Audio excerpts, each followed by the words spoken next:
The stained glass windows in our church are about 100 years old, and we received them from St. Josaphat Church on East 33rd and Superior Avenue in downtown Cleveland when they closed in 1998. And we were able, as we were designing our new church, to incorporate them as you see them today. And we're very grateful. I would call your attention to one of our stained glass windows today on this Feast of Pentecost because it tells the story of this feast. It's the window to the immediate right of the Blessed Sacrament area. And the upper left-hand corner is a dove, a symbol of the Holy Spirit. And 11 of the apostles are pictured there, because Judas had already left them and taken his own life. And tongues of fire are over the heads of the apostles. And from that Pentecost event, the ones who were scared to death now are courageous and carry the message of Jesus Christ to the world.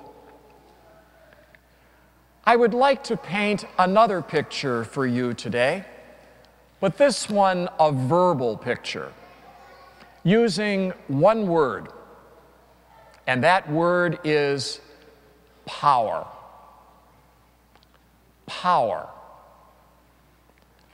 And on three levels: power in our world, power in the Holy Spirit, and power in each of our lives.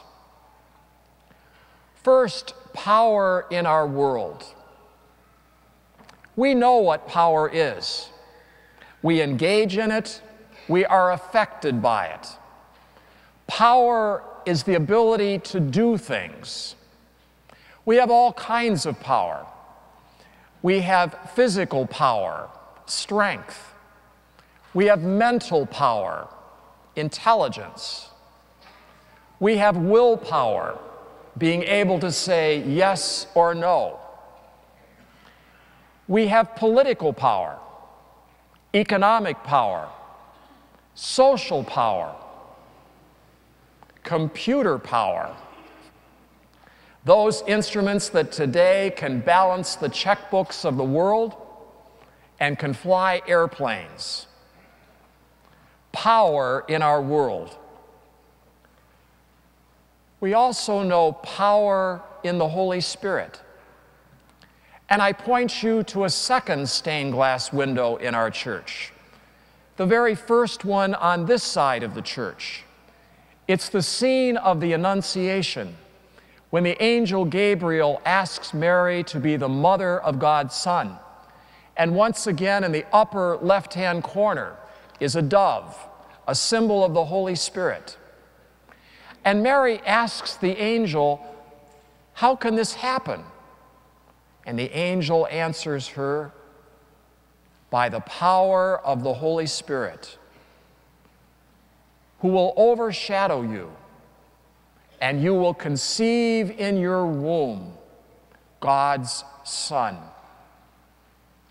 By the power of the Holy Spirit. Jesus promises to send the Holy Spirit after he ascends into heaven. He says to us, "The Holy Spirit will come and remind you of everything that I taught you, and you will be my witnesses to the ends of the earth."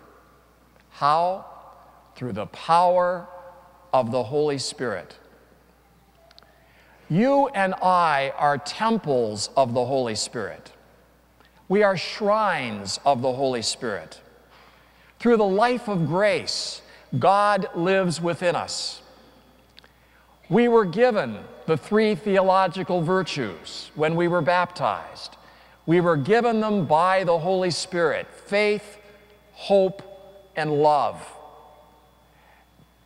And through the constant guarding of the Holy Spirit, we can continue to believe even when our faith is tested.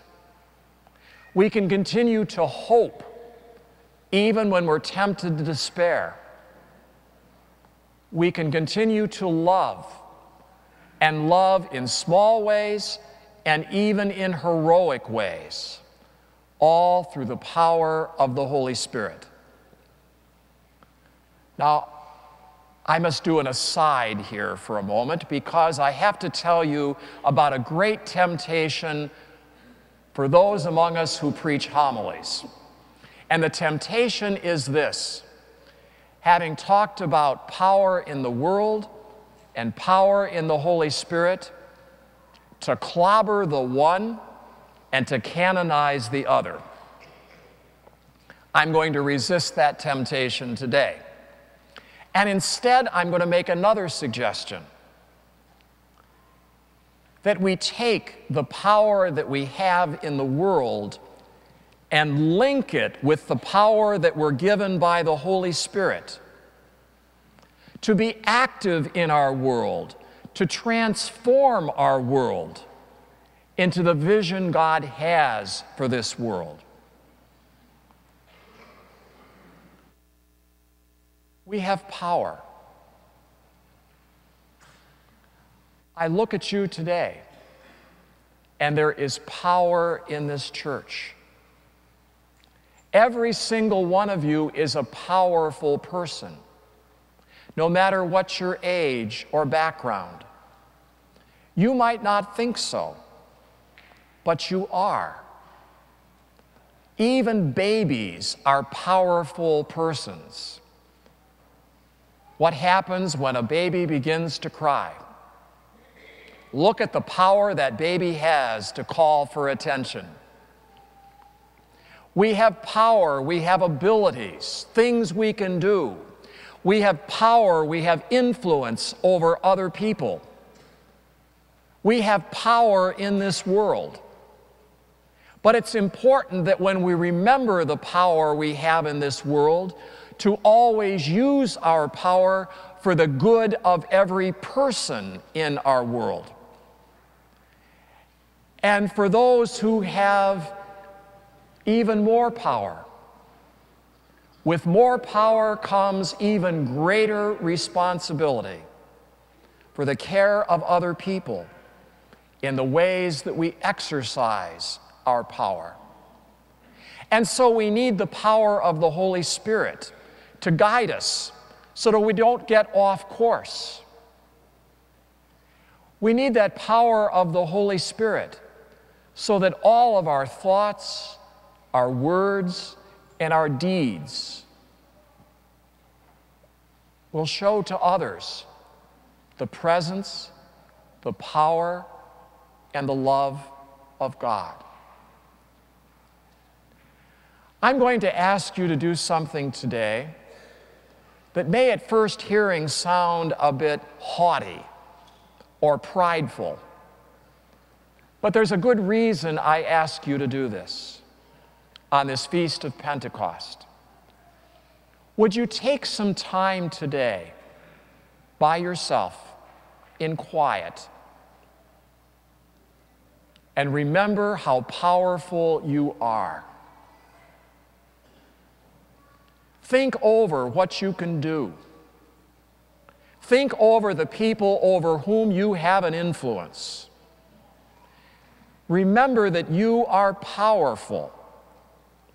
And when you've looked over your own power, consciously link that power with the power that is given you by the Holy Spirit.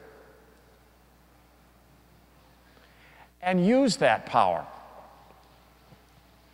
Perhaps to go out to someone who feels on the outside looking in, who is lonely, who doesn't feel included. Use that power and go out to them.